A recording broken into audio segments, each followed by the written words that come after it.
pang 13 ka pala. Ang dami mong pwedeng gayahin, bakit si Judas pa? Iisa-isahin ko sa'yo ang kasalanan mo sa mga Pilipino. Una, nakapanumpa si Gatchalian sa si Soto dahil sa'yo.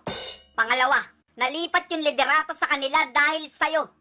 Pangatlo, hindi na mapapanagot yung tunay na may kasalanan sa flood control dahil sa'yo. Pangapat, back to zero na naman yung investigasyon dahil sa'yo. Panglima, hawak na naman ni Bangag sa leeg yung Senado dahil sa'yo. Pagsabihan nyo tong brother nyo, bakit sumapi sa mga demonyo?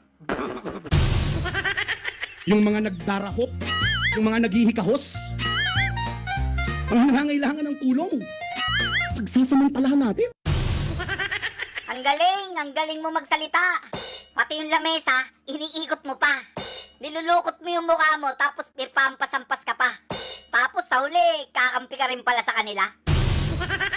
Hindi basta-basta pinakikialaman, bakit? Kaluluwa ng bayan ko. Alam mo, Joel, pwede ka mag-artista. Kasi puro ka forma. May sinasabi ka pang kaluluwa ng bayan, pero pinagtaksilan mo pa. Kaluluwa ng bayan. Wala na, binaboy nyo na. Yung mga kasama mo sa katotohanan, iniwan mo. May pahampas-hampas ka pa dyan, lahat ng sinuka mo, kinain mo. Sino ba yung daddy neto? Sigurado ko sinusuka ka na ngayon ng daddy mo. Nag-ugat po ang mga kaguluhan sa Tumigil magkasunod. ka! Nag-ugat ang kaguluhan dahil sa'yo sa kasabagyo. Kayong dalawa ng bagyo ang nag-expose ng korupsyon sa flood control na to. Di ba noong 2024 mo pa pinaglalaban to? Ang reklamo mo pa, walang pumapansin sa'yo. Tapos nung kinampihan ka nila sa laban mo, yung kumampi sa'yo, iniwanan mo. Yung laban mo, inatrasan mo. Higit sa lahat, yung kalaban pa yung kinampihan mo. Ben, awat na Ben, tama na yan. Anong tama na? Paano yung issue sa flood control na yan?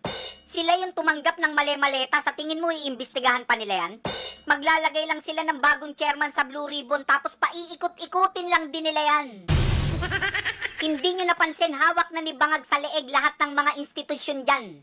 Kontrolado niya yung pulis, kontrolado niya yung NBI, kontrolado niya yung DOJ, kontrolado niya yung Kongreso, kontrolado niya yung Senado, at kontrolado niya yung Ombudsman. Kaya malabo pa sa sabaw ng pusit na may mapapanagot dyan. Sir, can you tell us more about what happened with negotiation kay Senator Joel? No, Senator Joel, gusto lang po niya magtrabaho. Sinungaling! Isa ka sa nagsulsol kay Joel. Sinira mo yung political career ni Joel. Binaboy niyo yung buong pagkataon ni Joel. Nilason niyo yung isip niya, hindi na kayo naawa kay Joel.